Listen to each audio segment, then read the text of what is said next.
বল্টু কি পারবে তার মাকে বাঁচাতে? সে কি পারবে পাতালপুরী, রাক্ষসপুরী সব কিছু পাড়ি দিয়ে যেতে সেই পরীর কাছে? নাকি সে ব্যর্থ হবে? তাহলে দেখতে থাকো শেষ পর্ব। যেতে পারবো না।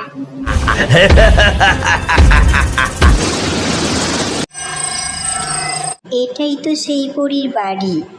ওই তো পরী পুতুল হয়ে আছে। তার মানে আমি গান শুনিয়ে পরীর ঘুম ভাঙাতে পারলেই আমি মায়ের জন্য ড্রাগন ফল নিয়ে যেতে পারবো। এরপর বল্টু কিছু না ভেবে গান গাইতে শুরু করলো। ও পরী রে, তুই শুন রে আমার গান, তুই চাইলে তো বাঁচাতে পারি আমার মায়ের প্রাণ। ও পরী রে, তোর জন্য কত কিছু দিলাম আমি পারি, তুই না এলে কেমন করে মায়ের অসুখ ছাড়ি। ও পরী রে, তুই শুন রে আমার গান, তুই চাইলে তো বাঁচাতে পারি আমার মায়ের প্রাণ।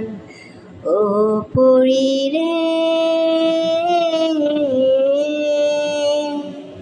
পরী তোর কাছে দুহাত তুলে করি মিনতি, তুই না এলে হয়ে যাবে আমার অনেক ক্ষতি।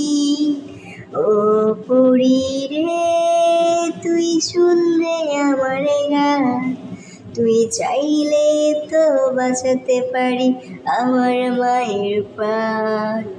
ও পরী রে।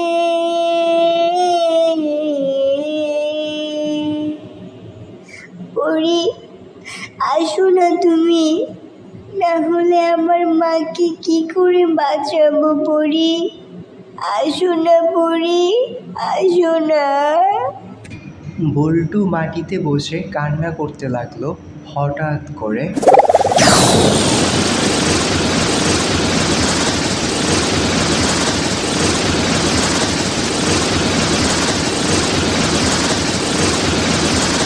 কে তুমি? এখানে কেন এসেছো? আর কেনই বা আমার ঘুম ভাঙিয়েছো? আমার মায়ের অনেক অসুখ করেছে। বদ্যি বলেছে রূপকথার দেশ থেকে ড্রাগন ফল নিয়ে আসতে, না হলে আমার মাকে বাঁচানো যাবে না। তুমি তোমার মায়ের জন্য পাতালপুরী, রাক্ষসপুরী সব কিছু পাড়ি দিয়ে চলে আসলে? আমি আমার মাকে অনেক ভালোবাসি। আমার মাকে না বাঁচাতে পারলে আমি থেকে কি করব? তোমার কথা শুনে আমি মুগ্ধ হয়ে গেলাম। তুমি তোমার মাকে অনেক ভালোবাসো। তোমার মায়ের জন্য অবশ্যই তুমি ড্রাগন ফল নিয়ে যেতে পারবে। ধন্যবাদ পরী, তোমার জন্য আমি আমার মাকে বাঁচাতে পারবো।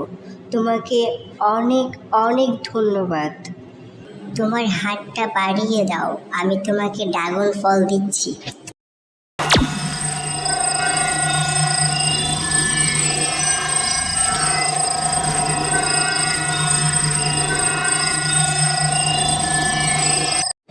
এই ফলটি খেলে তোমার মায়ের অসুখ ছেড়ে যাবে, আর তুমিও ভালো থেকো।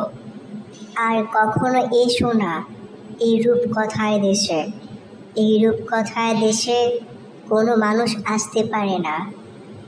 ঠিক আছে পরী, আমার মনে থাকবে। আর কোনোদিনও আসবো না রূপকথার দেশে। তোমাকে অনেক ধন্যবাদ আমার মায়ের জীবন বাঁচানোর জন্য। তুমি ভালো থেকো। খোদা হাফেজ, বিদায়।